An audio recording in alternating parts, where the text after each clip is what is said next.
Success equals habits. If you are not reaching the goals that you have for your business and your life, it's because you are not doing the right habits consistently. I say consistently because you are what you consistently do, not what you kinda do. If you run a kinda gotta do schedule, then you're gonna have a kinda okay life and a kinda okay business. I wanna change that in this video. So I live by my calendar.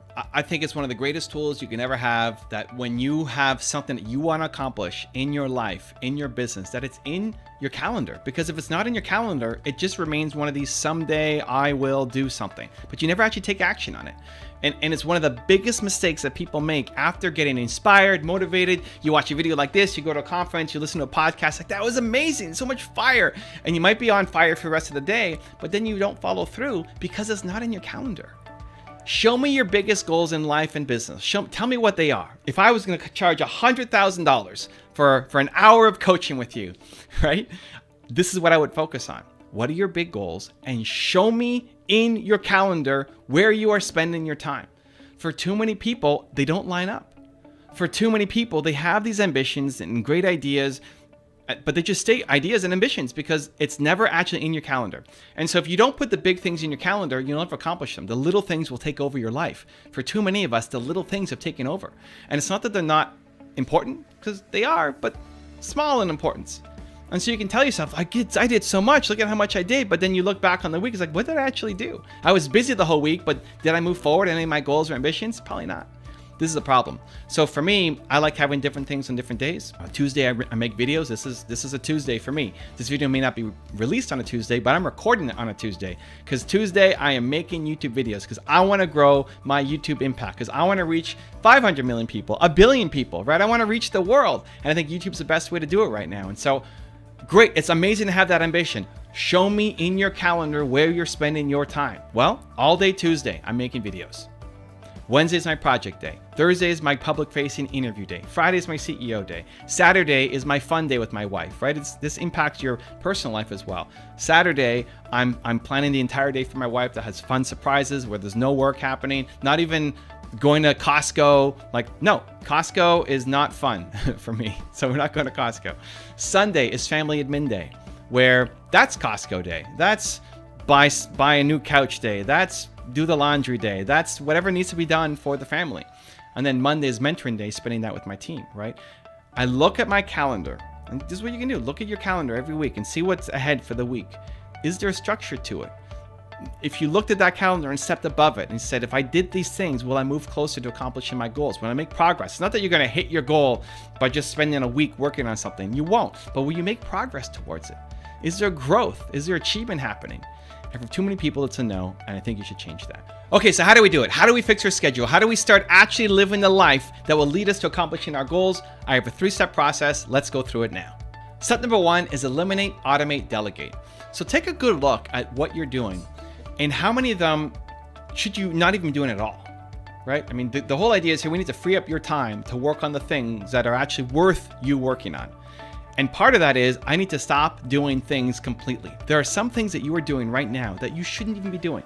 Nobody should be doing it. It's just not valuable to your business or to your life goals. You've been doing it because maybe it used to work. You've been doing it because it was a great idea. Great, but you shouldn't do it anymore. You need to eliminate it. Take a good look at your calendar, because if you're spending your time doing work, I believe you have Michael Jordan level talent, right? I believe you could be the greatest in the world at something, but you're only spending 2 to 5% of your time actually on what you have Michael Jordan level talent at. And the rest of your time, the chunk of your time, the bulk of your time on stuff that you don't even like to do, that you have no ambitions to be great at. And so can you just completely eliminate some of those tasks? Then it's automate. So the tasks that are left, okay, what can be automated? They have to get done, but do they have to get done by a person? If not, is there software? Are there tools that you can use to help you make that process smoother? And then the last part is delegate. So now we've taken tasks that have to be done, right? We haven't eliminated them. Can't be done by automation, software, robots. Have to be done by a person. Then is it you? Are you the person that should be doing it? Or should it be somebody else? My goal here is we need to free up your time to focus on the things that you could be world class at, because if you're spending your time doing stuff that you don't like and that you're not good at, you're never going to go off and accomplish the goals that you have and build the life that you want to build. So step 1 is eliminate, automate, delegate. Step number 2 is block your time. So I already talked a little bit about how I block my schedule. I would start by looking at a week and then start thinking, what different tasks can I do on different days? I'm a big believer that if you stay in the same energy zone, you're going to get a lot more done. If you are trying to write a book and talk to a client and recruit a new employee and go to a speech and do an interview and you're just constantly jumping between tasks, you're going to lose focus. You could say I did a lot of stuff, but you're not going to show up as your amazing self for each of those things because the switching costs are too high. Meanwhile, though, if you stay in the same energy, I was talking to a guy today who's making videos for YouTube, and he goes to a studio and sits down and sets up and drives there and he makes one video and he goes home. It's like, dude, the time that you spend just driving there and setting up and getting into the zone, the energy, the mindset of I'm going to make videos and I'm going to be my best self on camera right now, all that energy and time, the amount of time that takes to make one video, let's say that's an hour, right? You can then go make 5 more videos in that same time because you're already there, because the lights are already on, because you're already in the energy and you've done your hair and you have your clothes on, whatever, right? You're already in the right framework to go off and start to crush it. This is especially true for creative work. If you have any kind of creativity built into your business, if you're trying to write a book, if you're trying to create a course, if you're trying to do anything creative, you need chunks of time, chunks. You can't squish writing the book into 20 minutes every day. It takes you 20 minutes, 40 minutes for me just to get back into where I was from the last time I was writing.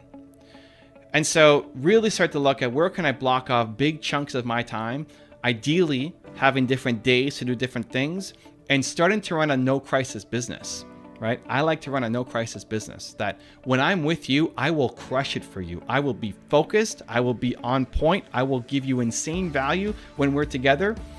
But if you need me to be on call, that's why I don't have a phone number. If you need to meet me to be on call, that's not going to happen. You can't buy me to be on call because when you're going to call me, it's distracting for something else that's really important that I'm working on. So learning to develop a no crisis business, it doesn't mean that your business can't be responsive, right? That's why you have a team. That's why you have people with you. But it means that you need to be able to focus your time and efforts on the right projects that matter at the moment. So block your time. So for you, again, and this is a balance of personal versus business, I like having Saturday and Sunday to do family stuff. Maybe you're totally different. Awesome. How much family time do you need? How much business time do you need? Within each of those, how are you going to divide those categories? Because even in our personal life, before Saturday became fun day, before I blocked it off and said, you cannot touch this, little things started to seep in. It was going to Costco and going grocery shopping and doing laundry and looking at a new couch and all the, and then there was no fun. Then the whole weekend passed and no fun happened. I said, no, Saturday, we're going to have fun. Anything else is moving to Sunday. So you need to block your time. So think now, how can you block your time and protect your time to do those projects so that you can move forward on your big goals in life? And step number 3 is have play bigger triggers. A play bigger trigger is something that you put in your environment to remind you of who you want to be, to remind you of who you are becoming.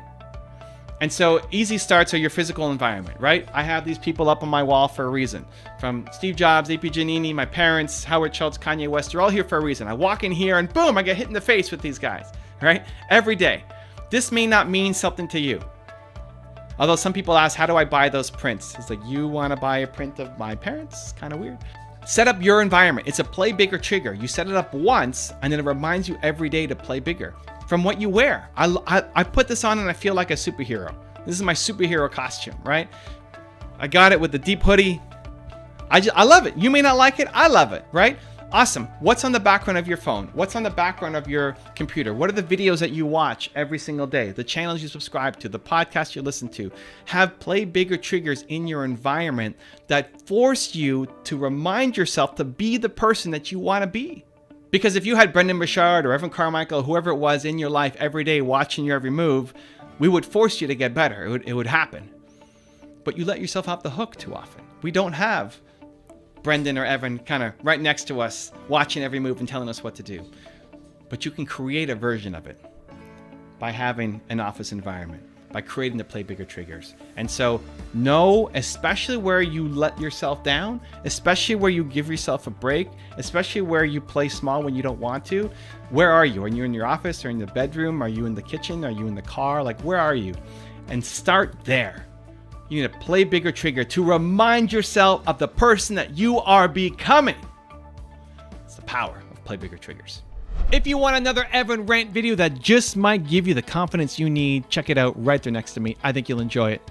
Continue to believe, and I'll see you there. People don't lean into their dreams because they're afraid. You're afraid of it not working. You're afraid of people judging you. You're afraid of you being a failure.